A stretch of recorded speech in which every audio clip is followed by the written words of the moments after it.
American exceptionalism is leading to imperialism right now.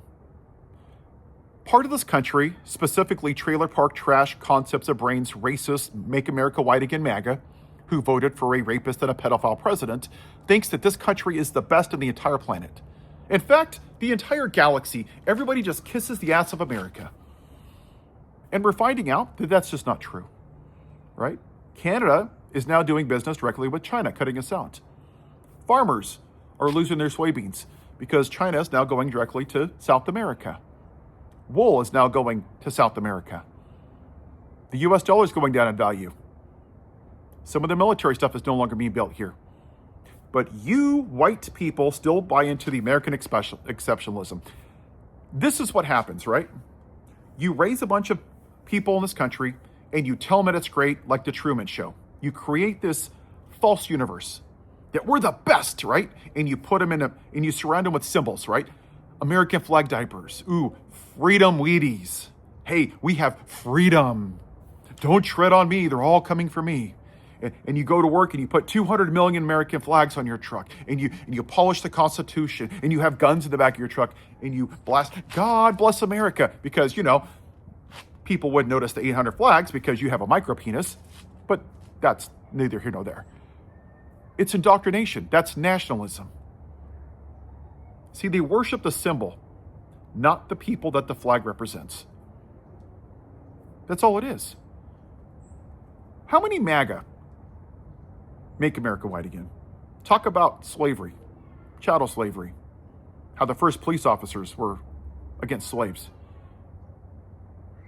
Jim Crow, segregation, the Middle Passage, Wounded Knee, Asian internment camps. They don't want to talk about it because it interferes with their version of American exceptionalism.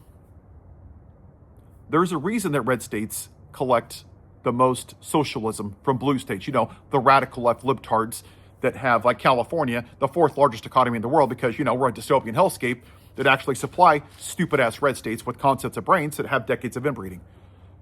Because they don't vote for themselves for the benefit of this country. They vote for American exceptionalism. And they get stuck in culture wars. Green M&Ms, Dr. Seuss, Mr. Potato Head, the trans, the gays.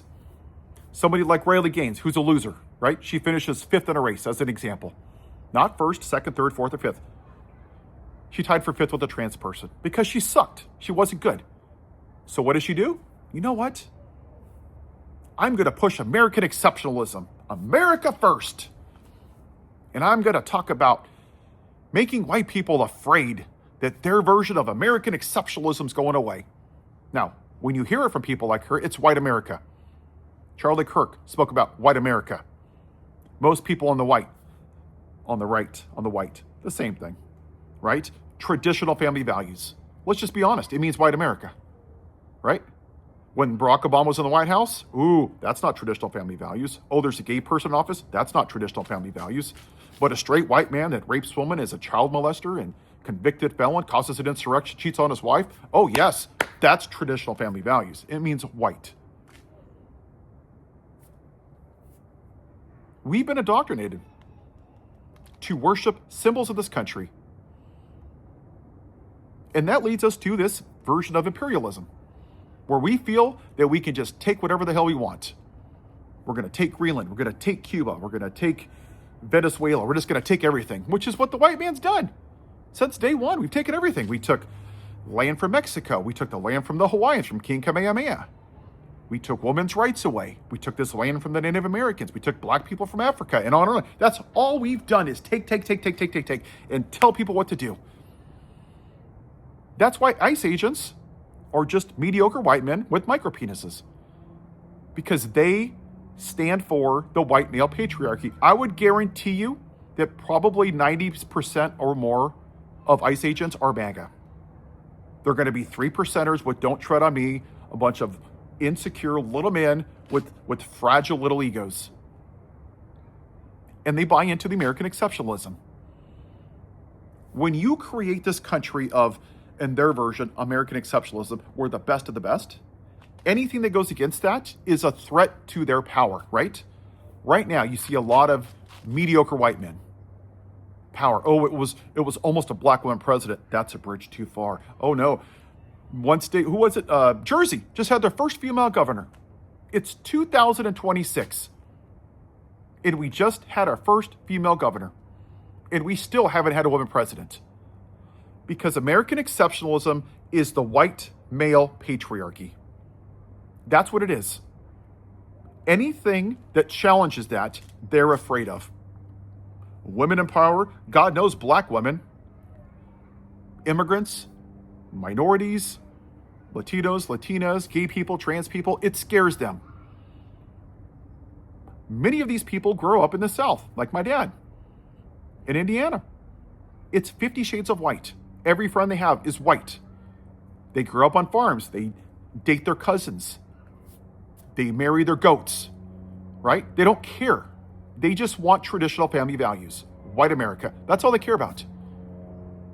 And their politicians get them in these culture wars because they've been indoctrinated with flags and guns and don't tread on me and the Second Amendment and everybody's coming for you and the libtards are evil and they're all going to hell and they're murdering babies and the immigrants are raping the fetuses in the wombs, right? And they're stealing your jobs, that they're taking away your God-given right, which isn't a God-given right, of white America.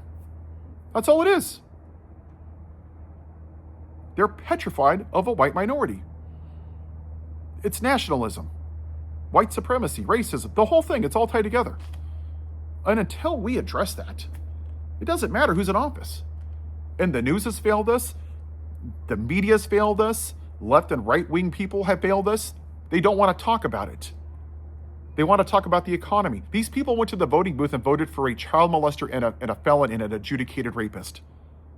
Oh, but the guy that cheats on his wife, he told me I'm going to have no tax on overtime. Yeah, sure, Karen.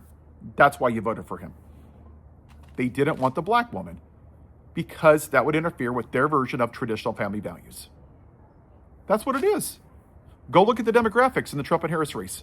The only demographic that didn't vote for Harris, white people. Go look at the demographic for Zohran Mamdani. The only demographic that didn't vote for him as a majority, white people.